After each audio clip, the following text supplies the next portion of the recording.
Hi, this is the Imperial Fist here with a gaming review for the new Destiny expansion, which is oddly named Halo 5. I'll be talking about a few of the changes they've added to the game. Seems pretty much everything has changed.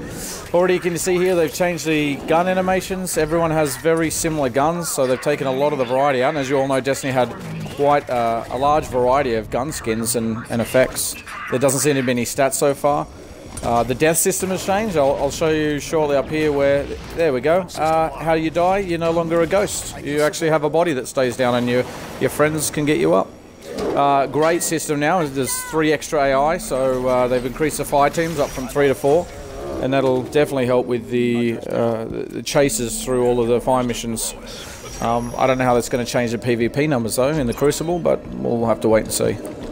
The mini-map works a lot nicer now. It seems there's stealth if you crouch down instead of you appear.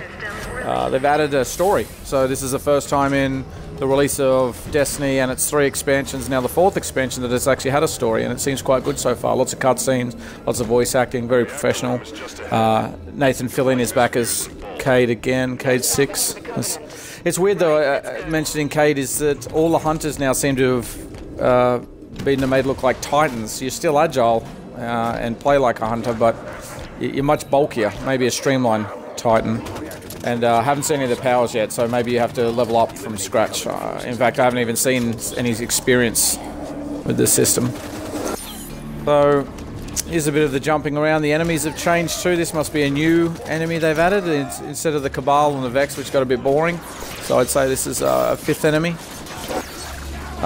It seems like a bit of a fun game, but they've changed too much and I really don't like it. It's actually got physics in it now. When you jump to a wall, you can mantle it, which that just ruins the whole triple jumping and bouncing off experience. I really don't like the sound effects. They're too crisp now. They're all varied. Instead of the guns all sounding the same, now you have to listen to different sound effects to each individual gun. The aim down sights is much smoother, much more accurate where you're pointing instead of no-scoping, so that's ruined all the combat mechanics, and I assume that'll really ruin the Crucible when you get inside of the Crucible as well. You can see here my teammates get me up to, so the AI is smart enough to be able to resurrect it when you get down. That gives it some replayability. They've even added a lot of ambient sounds to really distract you, like your boot sounds when you're running around, which I just think just clutters up the noise too much. You don't want to hear, that your character actually has sound and depth and weight. That's really a negative in a game. And I kind of I wish they'd go back to the 8-bit sound that they were using in the original Destiny.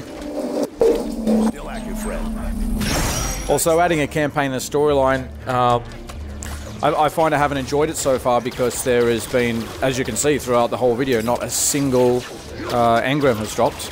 So I don't know how the loot system's meant to work for you to head back to the Cryptarch to get those identified. I assume maybe they'll put it in a paid DLC content later on, that probably about $80, so you can get some engrams. Maybe it's just a single player, maybe they put it in the Crucible, there'll be exotics there, or maybe in the strike missions.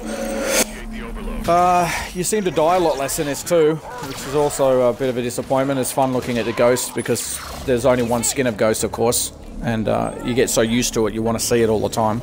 And you definitely miss it when you're lying on the ground looking at all the beautiful bright graphics that they've put in the game so far. Another advantage of the new Destiny expansion is that you can now rip off mounted guns that are lying everywhere, so some extra functionality. I know this will confuse a lot of players because they're so used to Call of Duty and using their Atari controller to play it, but this will be a good addition, I think, so you can have some extra variability in the gameplay, some heavy weapon support from your team. Well, it's getting near the end of the video, so I'm just going to let you watch and enjoy the rest of it. I hope you've listened to me give you an update and you've gained some information about the new updates and changes they've made to the Destiny expansion. I hope you all get it so we can all play in the Crucible together and enjoy the lag. See you in the Crucible. Reactor failsafe disarmed. Failure imminent. Got it. Reactor's overloading. Move for the hangar bay. Protocol initiated.